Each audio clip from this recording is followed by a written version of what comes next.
Част 8.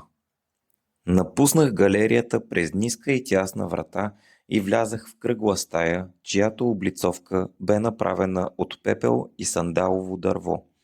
В далечния край на стаята на пиедестал, направен от ствола на лоза, имаше купчина бяла изкряща сол. Над нея на картина бяха изобразени бял лъв с корона и чепка грозде. Те почиваха върху табла, поддържана във въздуха от дим от запален мангал.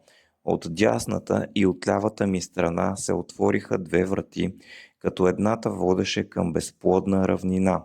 Над нея непрестанно духаше сух изгарящ въздух.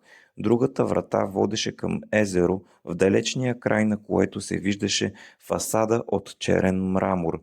Приближих олтара и взех в ръце малко от бялата изкряща сол и разтрих с нея цялото си тяло.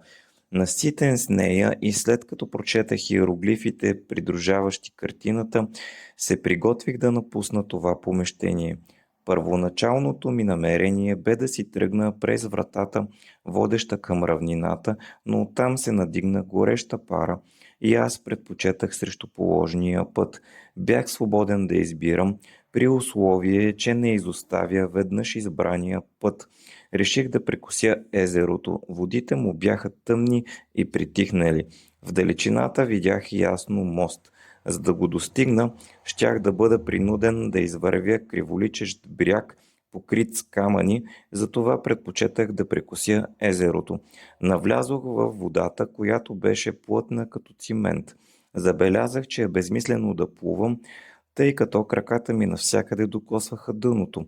Вървях през езерото в продължение на 13 дни.